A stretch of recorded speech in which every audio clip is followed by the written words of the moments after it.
This information that he had, which allowed for a car to run out of the ambient energy, was in documents confiscated by the FBI. And I have a Department of Defense document demanding that the FBI turn these over to the DoD. The FBI refused.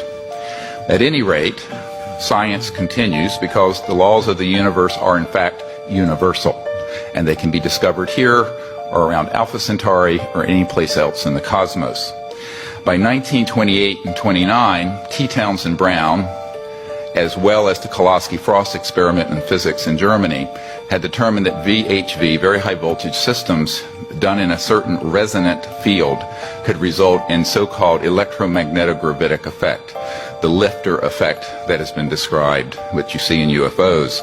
They also can create what's called a space-time bubble around an object so that you can correct for 1G. This is how these objects are traveling at multiples of what any aerodynamic physics would describe, and can make right-hand turns without killing the occupants.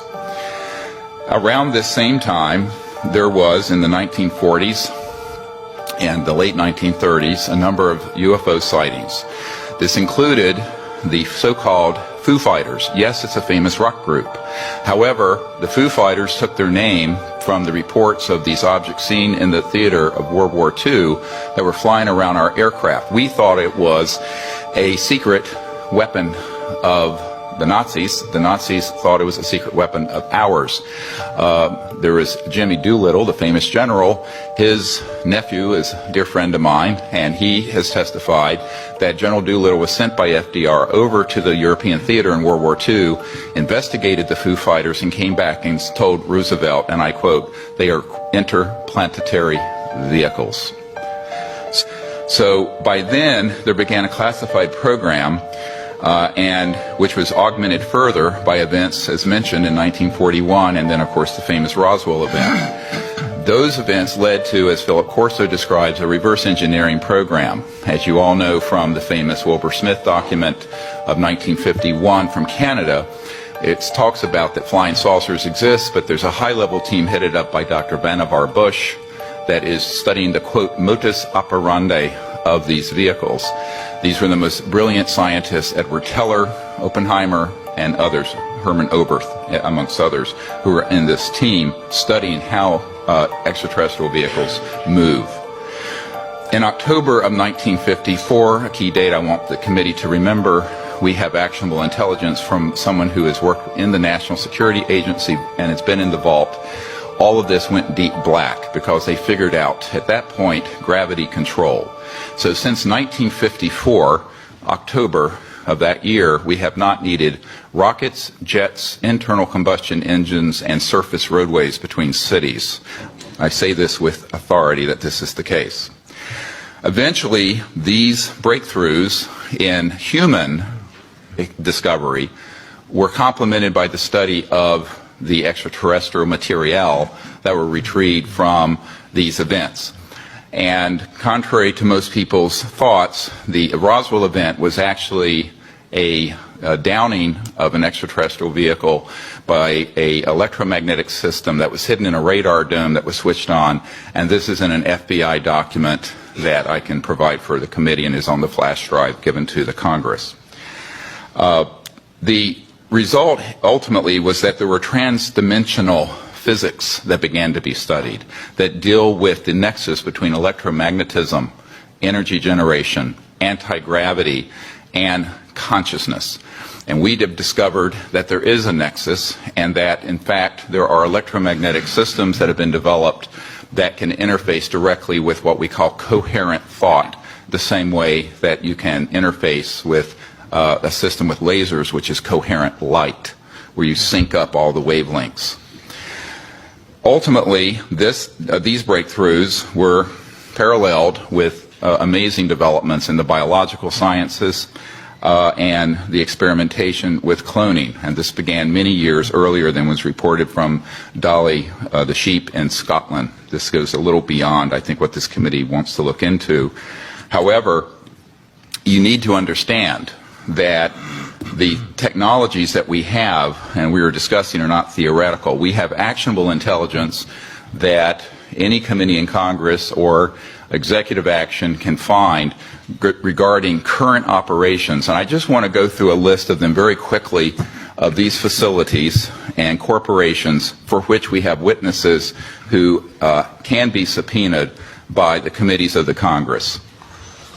This was developed at the request of Congressman Christopher Cox of Orange County, with whom I met, and was later further developed for the briefing that we put together for President Obama.